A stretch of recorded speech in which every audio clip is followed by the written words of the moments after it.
Here's Jack Burney.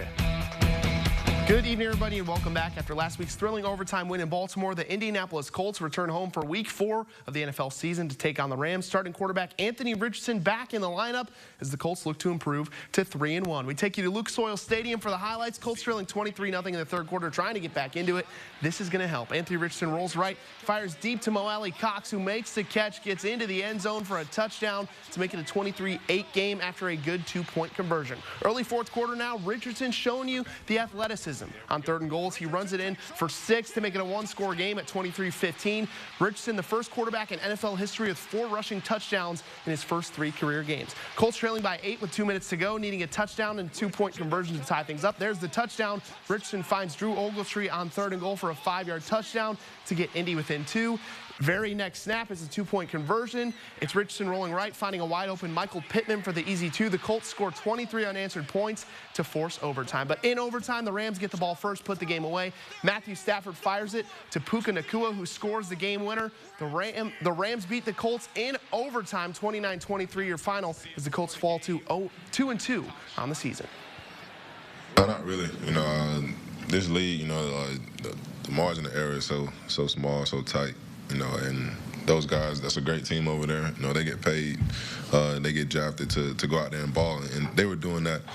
We just kind of, didn't click on certain plays whenever we were in that last 2-minute drive, and partially it was on me, just getting too excited, trying to, win the game. But, you learn from it, and hopefully we can get the next one. Sticking in the NFL, this season has gotten off to a less than ideal start for the Chicago Bears. Chicago only one of 4 0-3 teams entering Week 4 of the season.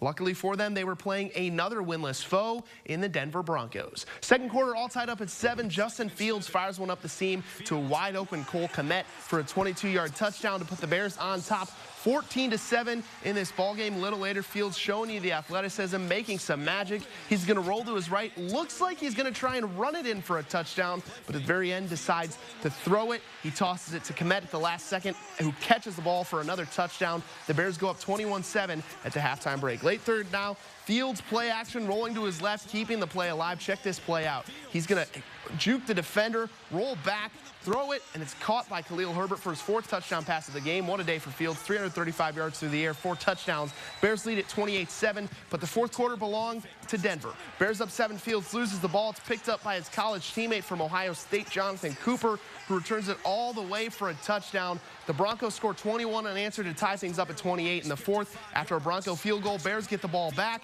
but Fields' pass is going to be picked off by Kareem Jackson to ice the game. The Broncos score 24 unanswered points in the final 15 minutes and 14 seconds to stun the Bears 31-28. The final of Chicago's losing streak runs to 14.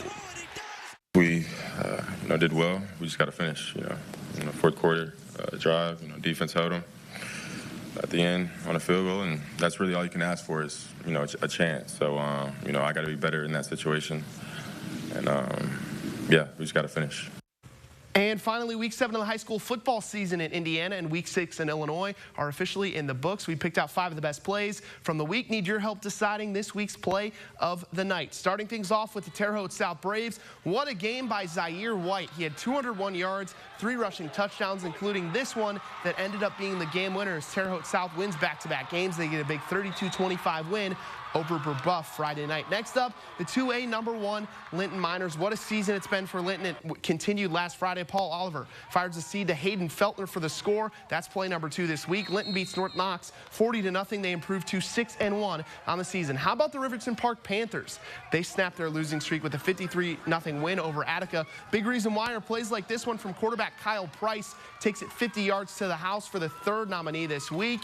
The Lawrenceville Indians are up next as it's Wyatt Halter firing the deep ball to Colby Stoops, who brings it in for a touchdown. Lawrenceville remains in the hunt in the Little Illini Conference. They rallied to beat Robinson 26-20 and move to 5-1 on the year. And last but not least, the South Vermilion Wildcats, who remain in first place in the WRC. Dallas Coleman on the 25-yard rushing TD. He had 4 total touchdowns. Cats win their 5th straight ball game. Those are the nominees. Here's how you help decide the winner. Head over to our website, mywabashvalley.com. Vote for your favorite play. We reveal the winner tomorrow on WTWO. That's a wrap for sports. It's the Reynolds Wrap right after this.